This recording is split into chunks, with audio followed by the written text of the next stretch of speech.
Suko yang dari tadi santai dan sangat tenang sekarang dia seperti ketakutan. Aku pun tak tahu akan apa yang ada di dalam benaknya. Tolong panggilkan semuanya, suruh bangun dan berkumpul di sini. Ayo kita keluar semua dari tenda. Ucap Suko sambil berteriak kencang menambahkan kepanikan aku dan Patricia dan semua orang yang kami kenal. Apakah hanya ini? Apakah sudah keluar semua teman-teman kalian di tenda? Iya, sudah keluar semua. Sekarang kalian semua apapun yang terjadi dan kalian lihat, tolong tetap diam dan jangan bergerak walaupun apapun yang terjadi. Ucap Suko pada kami dan terus menatap tajam ke arah kami semua satu persatu tak terkecuali Patricia yang gemetar ketakutan. Di kejauhan kulihat temanku Steve dibopong oleh kelompok orang dari bawah itu. Woi, itu temanku, tolong bantu. Jangan kau coba-coba lepas pegangan tanganmu, Mas. Tetap konsentrasi dan berdoa. Assalamualaikum warahmatullahi wabarakatuh. Kembali lagi di channel Portal Dimensi dan tentunya masih bersama saya Kang Slamet di sini. Kali ini Kang Slamet akan menceritakan sebuah kisah mistis pendakian yang berjudul Diary Steve. Cerita ini ditulis oleh Balakarsa. Kalian bisa langsung saja follow Twitternya di @balakarsa. Sebelum kita masuk ke ceritanya, buat kalian yang belum subscribe channel ini, tekan tombol subscribe-nya terlebih dahulu. Dan tekan tombol notifikasinya agar kalian tidak ketinggalan cerita terbaru dari Portal Dimensi. Gak usah berlama-lama lagi, langsung saja kita masuk ceritanya.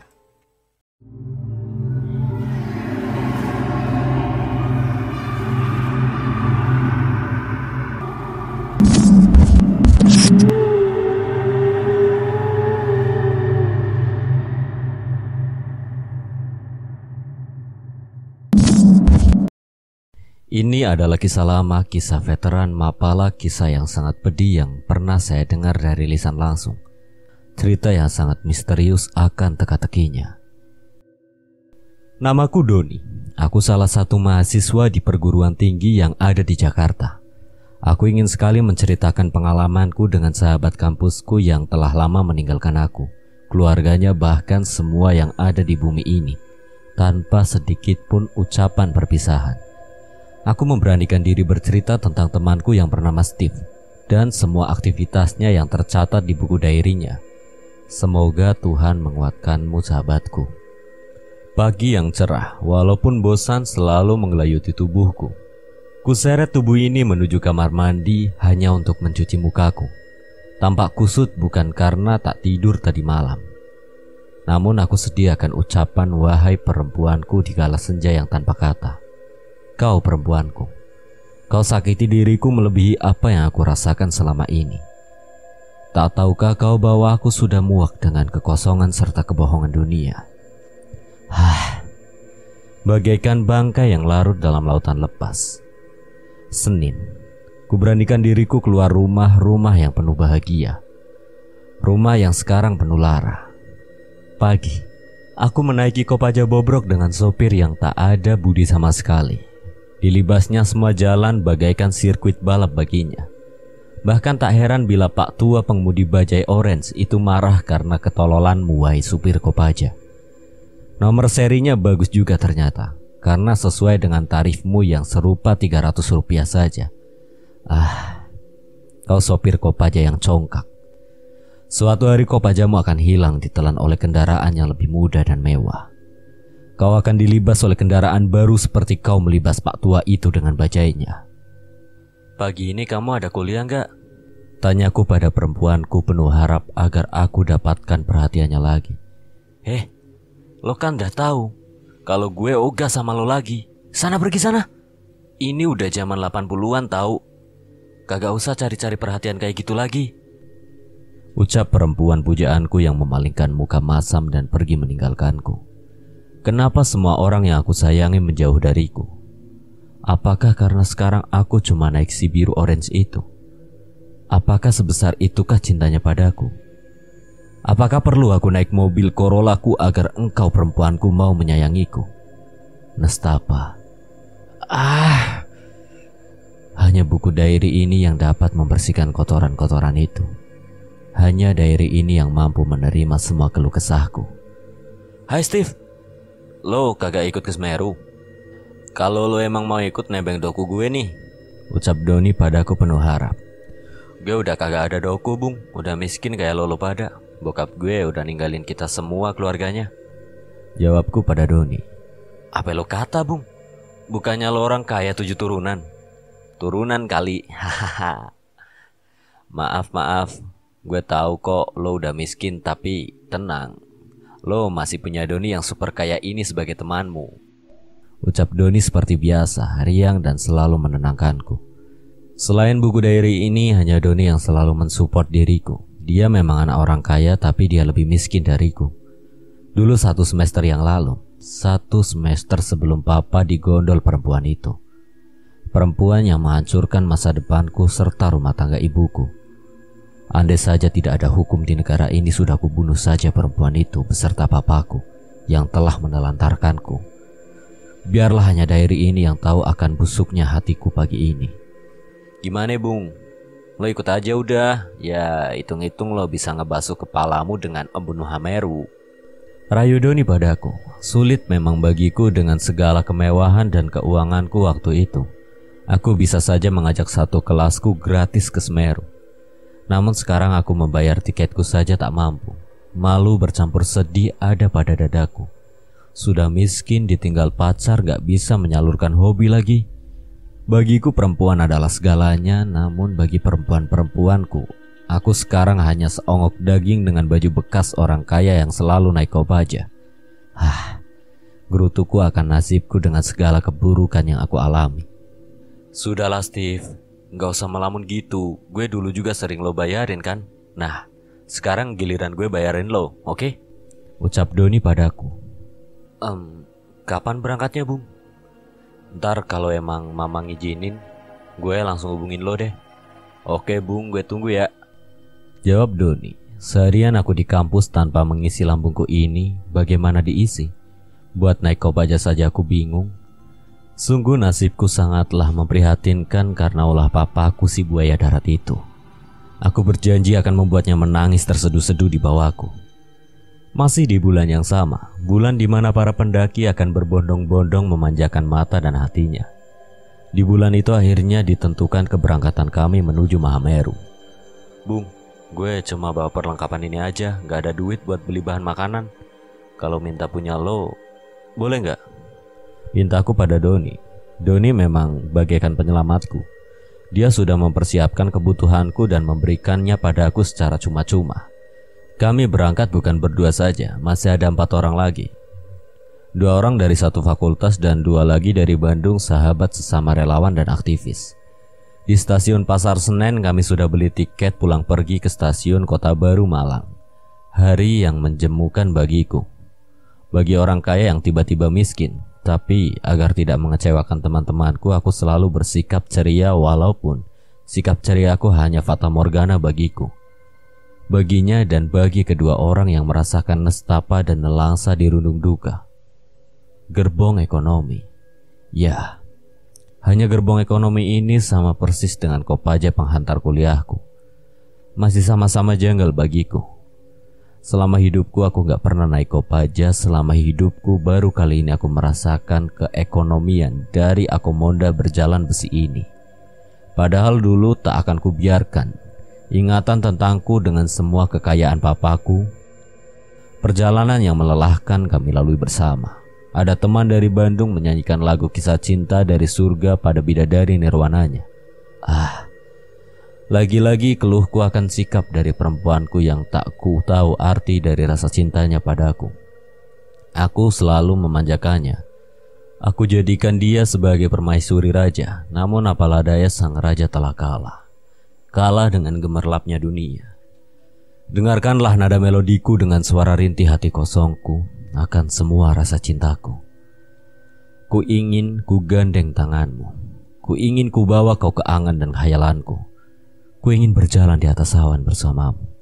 Woi Bung, sudahlah, gak ada yang perlu lo sesalin. Sekarang kita harus bersenang-senang dengan senandung ini, oke? Ucap Doni lagi-lagi membuyarkan lamunanku. Jangan cuma gelas-gelas kaca aja woi lagunya.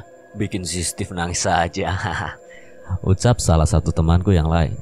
Perjalanan yang cukup lama, sekitar 14 jam.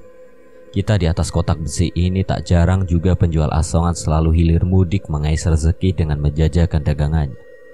Bahkan pengamen dengan gitar serta biolanya tak canggung memainkan melodinya di samping kami, hanya sebagai pengingat akan keseruan kami waktu itu. Banyak stasiun dan kota yang kami lewati, berderet-deret rumah dan sawah kami lalui sampai pagi yang agak mendung di kota Malang telah menyambut kami. Kami pun turun dari kotak besi serta meregangkan tubuh dan kaki-kaki kami pagi tanpa fajar itu. Dan kami pun menuju pangkalan jeep. Kita nggak sarapan dulu, Bung. Laparnya minta ampun nih perut, Bung. Ajak Doni padaku dan yang lainnya. Bukannya aku tak lapar, bahkan dari aku berangkat aku belum makan. Hanya air mineral saja pengganti laparku. Itu semua karena aku tak mempunyai uang untuk membelinya. Membeli makanan yang layak untuk perutku. Biarkan memang ini yang aku inginkan. Udah yuk sarapan di sini aja, Bung. Itu ada soto, kayaknya enak, campur murah deh. Ucap salah satu teman relawan mengajak kami. Benar sekali, soto yang dihidangkan Bapak Parubaya itu adalah soto terenak yang pernah aku makan. Ternyata semua itu bukan karena perutku yang lapar saja, namun memang benar-benar nikmat. Hangat soto dok itu mengalir melalui mulut. Rongga mulutku akan makanan sampai lambungku ini terasa menghangatkan tubuhku ini. Sedikit nyaman aku rasakan walau aku akan. Biar diriku saja yang tahu akan keluh kesah ini. Bahkan diriku tak boleh tahu akan rencanaku. Lo kalau makan harus dikunyah minimal 18 kali, Bung. Biar, kata si teman satu fakultasku pada Doni. Biar kayak sapi ya, memang biadab lo. Jawab Doni dibarengi tawa kami semua. Kami tahu setiap gigitan makanan akan mempengaruhi proses pencernaan yang ada di dalam tubuh kami. Semakin lama mengunyahnya akan semakin bagus tubuh kami menyerap saripati makanan tersebut. Namun, hanya rasa yang aku pilih guna memenuhi kebutuhan akan laparku itu. Kami kembali ke pangkalan jeep itu. Pak, berapa kalau kita ke Pos Semeru? Tanya Doni pada tukang timer pengatur shift keberangkatan jeep di sana. Paket sekalian jalan 45.000 aja, Mas. Kalau pulang pergi bisa jauh lebih murah, kata tukang timer. Mahal banget, Pak. Kagak boleh turun dikit nah, Pak? Ya pokoknya mau pulang pergi tak kasih 60.000 aja. Gimana, Mas?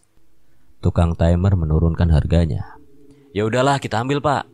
Cuman kami nggak tahu berapa hari di atas nanti ya. Pokoknya saya bayar separuh dulu. Kembali Doni menawar. Ayo weh cepet naik. Tanda jadi harga kesepakatan kami akan jeep sewaan warna hitam itu. Perjalanan yang sangat melelahkan namun sangat menyenangkan bagi jiwa muda yang tanpa beban di pundaknya. Tapi aku hanyalah orang yang penuh rencana. Perjalanan lama-kelamaan telah meninggalkan kita dengan jalan mulusnya menuju jalan tanjakan dengan lubang di setiap mukanya. Muka jalan menuju kaki puncak Swarga Loka siang hari. Siang itu kami telah sampai di Ngadas dan supir jeep menghentikan mobilnya. Entah karena makan atau karena apa, kami disuguhi tanah terasering dengan segala tanaman sayur-sayuran. Kami bahkan disuguhi pemandangan dari para peladang yang membawa tabung obat serta peralatan berkebunnya. Nikmatnya menjadi mereka yang tak pernah merasakan nestapa dan sengsara. Tapi niatku tak kutulis dalam coretan diariku ini. Perjalanan yang tak terlalu jauh hanya membutuhkan setengah jam. Kami sudah sampai di pos 1 Ranupani. Di sini di pondokan kayu ini kami didata oleh petugasnya dan membayar kontribusi yang cukup murah. Ya semurah tarif Kopaja yang bisa mengantarkan aku kuliah. Kaki Gunung Semeru memberiku cinta. Cinta yang akan memberiku sayap entah apa. Bahkan sayap itu pun bagaikan menyulapku sebagai seorang pujangga. Cinta. Cinta akan keagungan yang esa.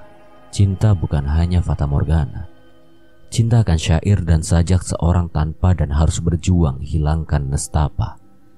Sangat sederhana pos pertama Semeru ini. Sangat berbanding terbalik dengan keagungan Mahameru sebagai puncak tertinggi Jawa. Berapa orang masnya yang naik? Apa sudah membawa peralatan dan bekal yang cukup? Silakan mengisi biodata dan listnya dengan lengkap ya, ucap petugas pos pertama pada kami. Setelah mengisinya kami menuju warung di bawah pos hanya untuk istirahat mengumpulkan tenaga. karena sore ini juga kami akan memulai trekking ke pos selanjutnya. Kejadian pertama, sewaktu diriku menyandarkan tubuh ini dan meletakkan carrier bagku di warung, kami didatangi seorang bapak tua dengan perawakan yang lumayan mengundang tanya dan penasarannya. Ada sesuatu yang kalian harus ingat ya nak. Jangan sampai kalian memikirkan hal yang belum terjadi. Jalani aja, apapun dengan bahagia. Karena bukan kalian saja yang merasa susah. Semua orang akan diberi kesusahan sesuai dengan kemampuannya masing-masing, kata lelaki tua itu. Kami semua tersontak dan terkejut dengan ucapan bapak tua ini. Siapakah beliau? Sampai mampu membaca pikiran kami atau setidaknya pikiranku. Saya Dipo nak. Biasanya orang-orang memanggilku Mbak Dipo. Ya mungkin karena aku sudah tua jadi dipanggil Mbah. Ucap lelaki tua itu pada kami. Apakah aku harus urungkan rencana ini sekarang? Atau ini hanya penghalang bagiku saja? Setiap ucapan dan candaan receh Mbak Dipo sangat mengena pada masalahku.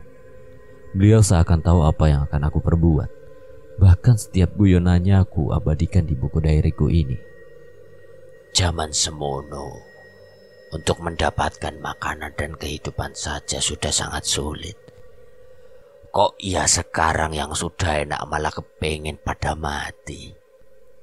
Ucap Mbah Dipo seraya meninggalkan kami seraya melemparkan senyuman yang tak nyaman ku memandangnya. Teh manis kuseruput di atas teplek gelas itu. Teplek dengan corak bening dan bermotif timbul yang menyerupai kelapa. Hangat, manis dan nyaman. Si Doni tak hentinya menghisap sebat rokok merek nonanya, hanya sebagai penghilang rasa dingin di kaki Raja Gunung Jawa. Aku yang penuh kekosongan jiwa karena setapa dan nelangsa. Senja pun mengharuskan kami melakukan perjalanan ini. Perjalanan yang bagi para pembawa cinta berseri. Dengan cuitan perenjak gunung nan cantik, ku melangkah ke atas menemui Swargo Dwipo. Lompatan hanyalah kisah. Lompatan bukan tangisan. Lompatanku akan segala rasa koyak akan derita. Hai, boleh ikut naik bareng gak? Sapa gadis berjaket merah. Perempuan. Iya, perempuan lagi yang menghampiri kami. Apa yang perempuan ini akan lakukan? Kenapa dia sendiri? Mana temannya? Mana rombongannya? Boleh. Kenalkan, namaku Patricia. Aku dari Semarang. Ucapnya sembari melempar senyum pada kami. Dengan cepat bagaikan alap-alap Jawa, si Doni menyambar dan menjabat tangan Patricia. Namaku Doni. Ini temanku Steve dan yang 4 itu para... mereka gak penting kau kenal. Ucap Doni seakan tak rela kalau dia dapat saingan dari kami. Aku pun sejenak melupakan masalahku dan ikut tertawa karena kelucuan dan kekonyolan Doni si Raja Rimba temanku. Oke kita naik yuk, keburu gelap. Ucap teman Bandungku. 4 orang ada di depan disusul Doni di posisi kelima, Patricia dan aku di barisan terakhir. Tak ada rasa apapun waktu itu. Hanya lambaian dan kering yang sesekali menyapu wajahku yang tertutup dengan masker. Kurasa dan tercium bau seorang wanita di depanku. Entah karena bau tubuhnya atau parfumnya yang membuatku merasa senang. Wangi. Wangi sekali bila kita berjalan di belakang perempuan. Perempuan penakluk gunung. Perempuan dengan sejuta tenaga. Dan hanya perempuan yang bertekad saja. Di balik tubuh indahnya terdapat otot yang sangat mengagumkan. Wahai para perempuan pendaki, kau diciptakan dengan segala kelebihan. Kelebihan yang tak semua manusia memahaminya. Hanya manusia yang beruntunglah dapat memilikimu dalam rangkuan cinta. Kugoreskan tinta pena ini untuk memujinya, memuji akan semua raga dan jiwanya. Dairiku, engkau saksi bisu, saksi akan kekagumanku, akan semua perempuanku. Kenapa lo diem aja dari tadi woi? Gak mau ngobrol apa sama bidadari di belakang gue ini? Canda Doni padaku. Takut. Yang sangat kutakutkan adalah membuka bicara dengan seorang perempuan. Perempuan dengan wangi tubuh itu. Perempuan dengan pundak kaku itu. Perempuan dengan senyum manis itu. Iya. Memangnya lagi mikirin apa sih mas? dari tadi emang kayak kurang suka gitu sama aku. Aku lagi kok. Ya Tuhan, kenapa kok ya malah anu aja mulutku ini? Jawabku sengaja agar membuat mereka semua tertawa. Jangan grogi Bung, santai aja lah. Teriak temanku paling depan menambah kencang tawa kami. Enggak kok Mbak, gue asik-asik aja kok. Aku sengaja membuat mereka tertawa. Aku tak ingin kegelisahanku tersirat dan terasa pada teman-temanku. Biarlah diriku saja yang merasakan. Merasa sebagai manusia pujangga duka lara. Entah sampai mana dan dari mana perjalananku. Bahkan titik-titik sport yang kuingat, tak kuingat dan tak kuabadikan dalam buku diary ini. Aku hanya jalan dan jalan agar diriku cepat sampai di perjalananku ini. Perjalanan sang pujangga, perjalanan sang pemuja cinta, perjalanan puncak akan rasa. Senja nampak di depan mata kami, agak jauh, agak dekat. Kulihat kilauan kemerahan dari permukaan ranu. Pantulan sang surya di telaga para dewa. Amboy, indah sekali waktu itu untuk rencana yang aku rasa. Cepetan Bung jalannya, kita keburu gelap loh. Kalau lo kayak siput gitu, teman-teman udah pada jauh di depan loh. Ucap si Doni padaku. Andai kau merasakan beban di pundakku, aku yakin kau pun akan merayap bagaikan siput yang sangat kelelahan. Oke Bung, tenang aja. Masa gue kalah sama Patricia? Ucapku pada Doni sembari menggoda perempuan di depanku. Sampailah diriku di tepian Ranu Kumbolo sang telaga para dewa. Kami mendirikan tenda memasak dari kompor canggih Doni. Serta diriku yang tetap menorehkan tinta pena di buku diary ini. Menorehkan bait demi bait, larik demi larik, akan duka dan rencana yang kuanggap mulia. Setiap gerak langkah kami kuabadikan dalam sajak cinta dari seorang pujangga lara. Steven, bisa kesini? Aku minta tolong benerin resleting jaketku dong. Pinta perempuan itu padaku. Andaikan perempuanku yang jauh di sana seperti ini, selalu manja padaku, selalu minta pertolonganku, aku pasti akan menjadi lelaki terbahagia di dunia. Namun perempuanku yang di sana hanyalah melihatku akan semua hartaku, melihatku dari kilau cat mobilku, melihatku dari klimis bajuku dan juga klimis dompetku. Aku sebagai lelaki sebenarnya sangat simpel saja. Aku hanya ingin dijadikan yang nomor satu. Aku hanya ingin dimintai pertolongan. Aku hanya ingin kau para perempuan bermanja-manja padaku. Hei, cepet dong. Masa malah bengong gitu? Oke, tenang aja. Gue bisa benerin kok resletingnya. Cuman gue kenapa woi? Tolongin buka aja. Orang emang gak bisa kebuka gini. Cuma gak usah ngeres otaknya. Ucap Patricia padaku sambil tersenyum. Kuhampiri perempuan itu, kupegang kerat jaketnya, kupaksakan resleting itu agar terbuka. Terbuka tanpa memperlihatkan keindahan di dalamnya. Gemetar terasa tangan ini yang tak pernah sekalipun membuka. Membuka paksa dari penutup dada. Dada bidadari yang entah dari mana. Terbukalah resletingnya dan aku hanya bisa tersenyum merasa senang karena dianggap menjadi lelaki yang benar-benar lelaki. Andaikan saja ku dapat memilih, akan kupilih perempuan pendaki guna melengkapi kehidupanku.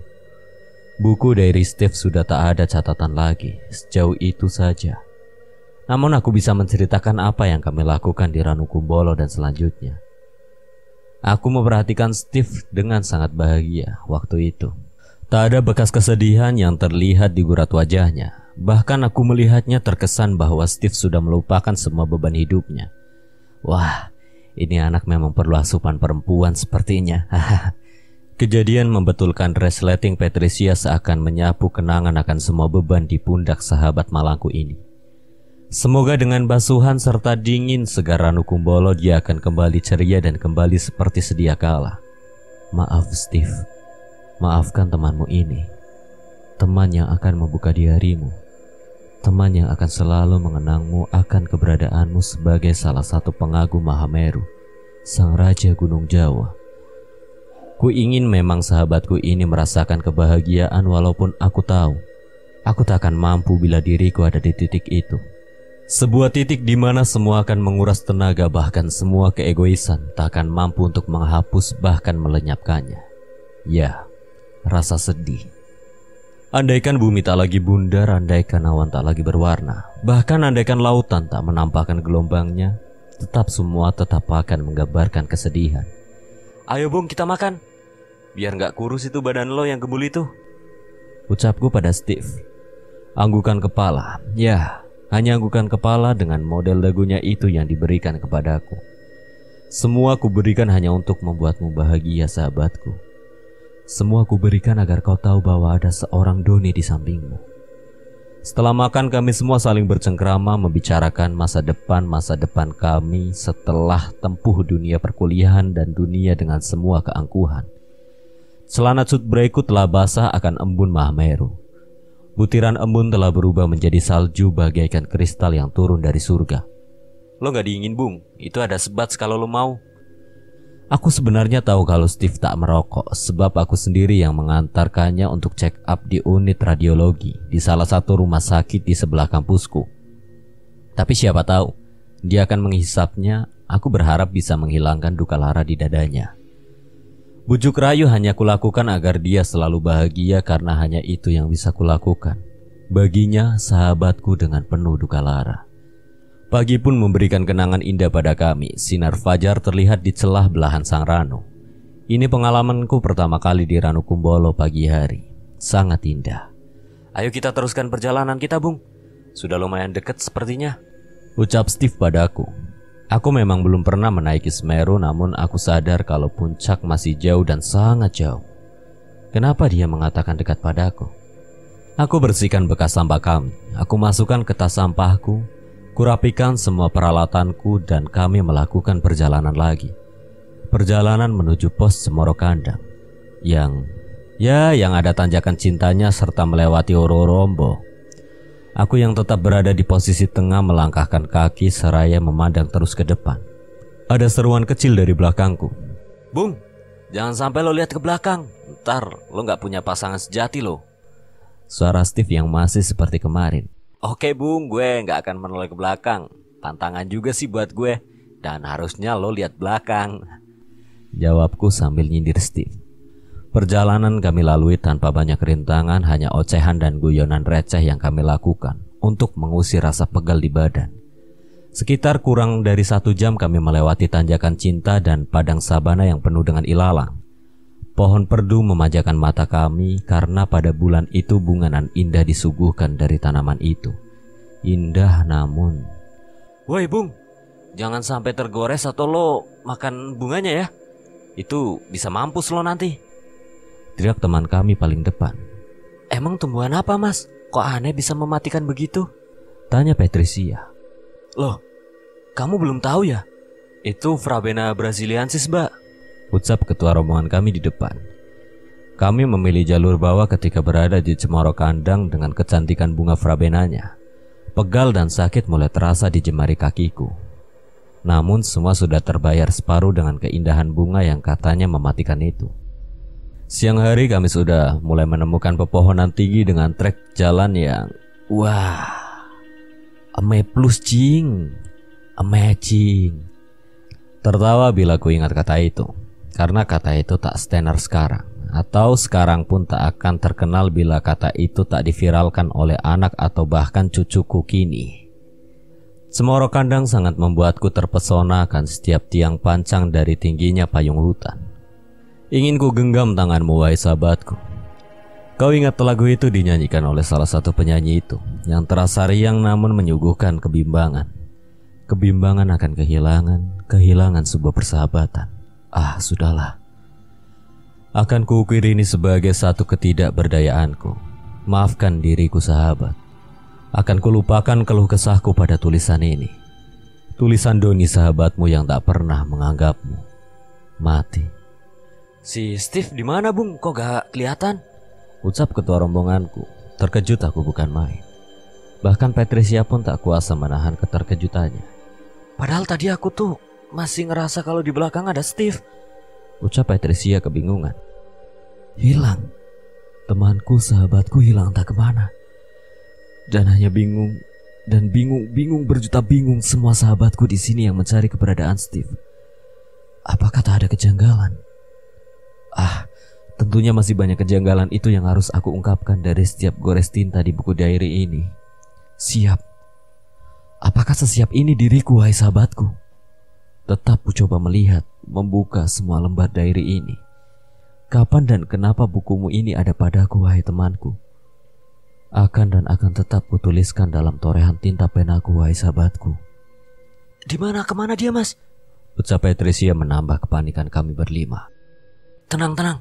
Aku akan berusaha mencari cara agar kita bisa bertemu sama Steve. Ucap seseorang mengagetkan kami. Seseorang teman yang bernama Suko inilah yang meredakan sedikit kegusaran dan kepanikan kami. Tenang. Saya akan berusaha mencari cara agar bisa bertemu dengan teman kalian Steve. Ucap pemuda yang kebetulan berada di base camp siang itu. Suko, nama saya Suko. Aku dari kota sini, Mas. Kulihat dari penampilannya, aku yakin bahwa dia adalah pendaki yang cukup berpengalaman di Gunung Semeru ini. Dan aku yakin bahwa sahabatku dapat kami temukan. Wahai burung biduan alam, ku persembahkan semua tangisku akan kicaumu, agar hati ini dapat sedikit merasa bahagia atas kicauan indah bersama ditemukannya sahabatku tercinta. Mas, Mbak, tolong kita berdoa saja ya. Yang aku tahu teman Mas sudah dibawa pergi sama... Ucap si Suko tak melanjutkan bicaranya. Woi, jangan asal bicara kamu.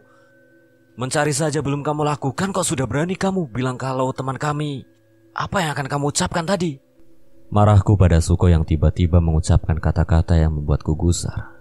Begini Mas, kita harus berdoa dulu selalu. Bukankah berdoa itu bagus buat kita semua dan bagi teman Mas yang hilang di Kalimati itu? Ucapan Suko kembali aneh. Di Kalimati gimana Mas? Kita kan ada di sini sekarang. Kok sekarang muter ke Kalimati segala? Ucap Patricia juga tak percaya dengan apa yang diucapkan Suko. Ya, teman kalian ada di Kalimati saat ini. Namun tenang aja, mungkin dia sedang ingin menyendiri. Tambah Suko meyakinkan kami. Wahai temanku, akan kutambah torehan pena ini di buku diarymu, agar lengkap akan perjalananmu menempuh Mahameru nan megah. Sekali lagi maafkan temanmu ini. Terus kami bagaimana sekarang Mas? Masa harus ada di sini tanpa mencari Steve? Ucapku sekali lagi menanyakan apa yang harus kami lakukan. Begini saja Mas, Mbak. Kalian buka tenda aja di sini, bermalam di sini semalam. Kalian tidak perlu melanjutkan perjalanan ke atas sebelum temannya yang hilang ditemukan. Ucap Suko padaku tak terasa siang cepat digantikan malam. Dengan turunnya embun yang kian pekat akan terasa kelam. Kami mendirikan tenda di sini guna menuruti apa kata Suko. Suko adalah salah satu pecinta alam dan relawan dari kota ini, kota di mana Mahameru berada. Dia juga mapala di salah satu perguruan tinggi keguruan di kota Malang. Tentunya dia lebih paham akan jalur di Semeru ini. Kalau kalian ingin turun ke bawah, tolong jangan sendiri ya, harus bawa teman. Ya siapa tahu kalian pengen buang hajat atau yang lainnya. Ucap Suko sekali lagi menambah teka-teki tentang dirinya. Mas, kamu ini manusia kan? Tanya Patricia lagi. Mbak lucu ya? Aku ini manusia Mbak. Aku ini pemuda desa. Aku mahasiswa di universitas Mbak, jurusan pendidikan. Sebentar lagi aku akan wisuda dan memakai gelar Dr. Andes. Mungkin setahun lagi aku akan nikah dan punya anak Mbak.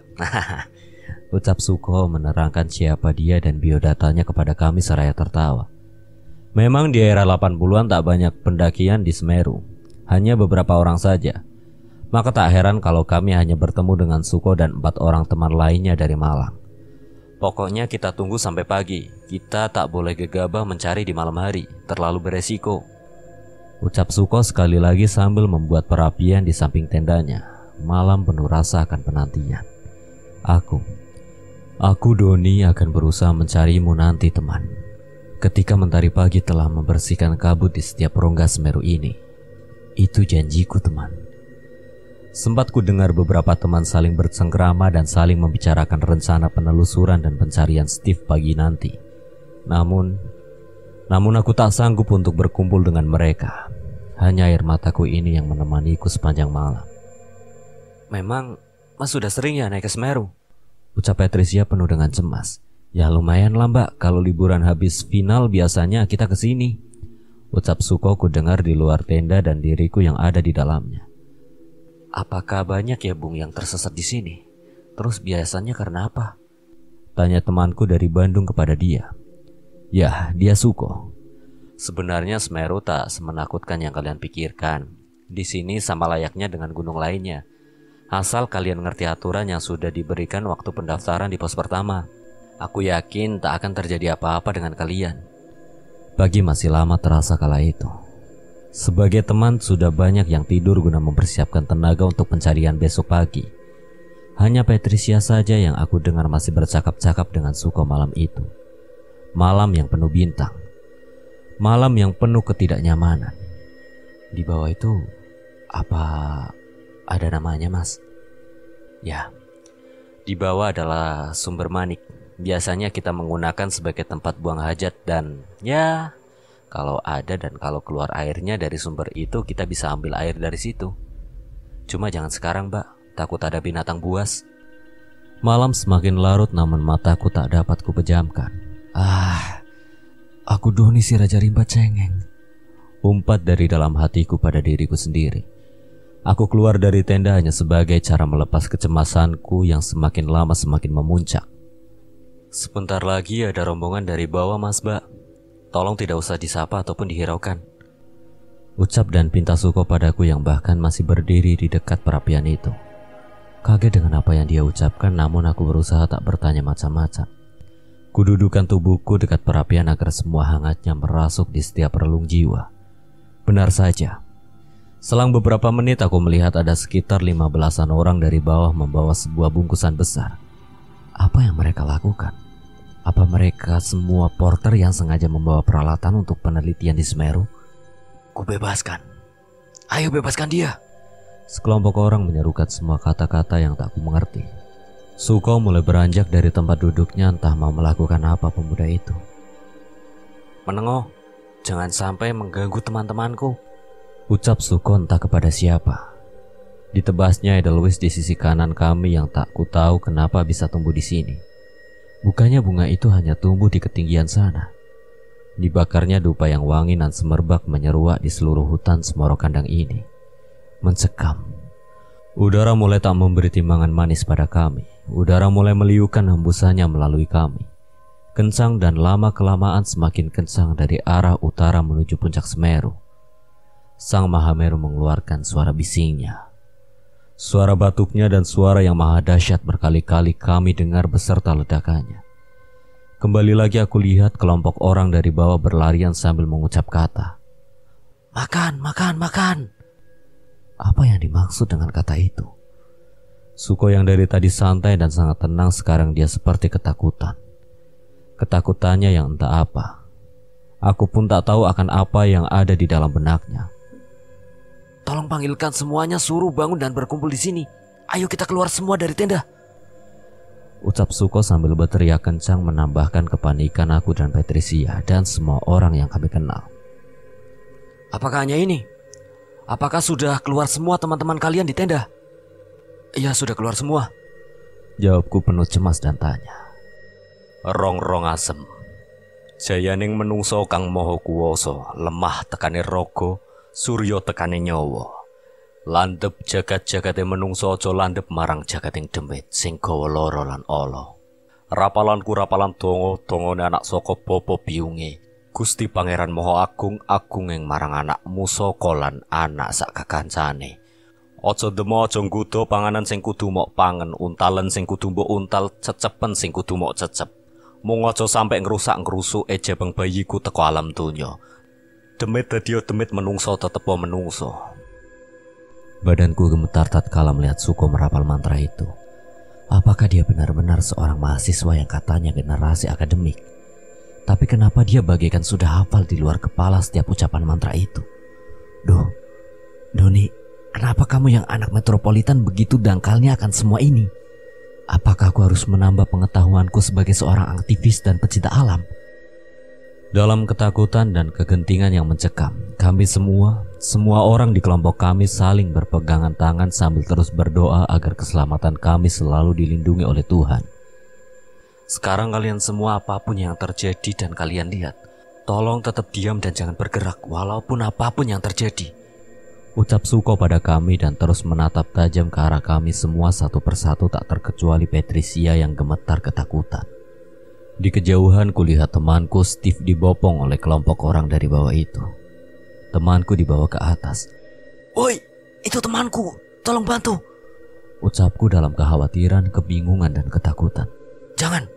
Jangan kau coba-coba lepas pegangan tanganmu, Mas. Tetap konsentrasi dan berdoa.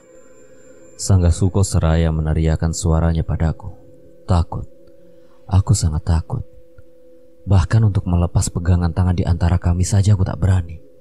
Tak berani menanggung resiko bila terjadi apa-apa pada kami semua.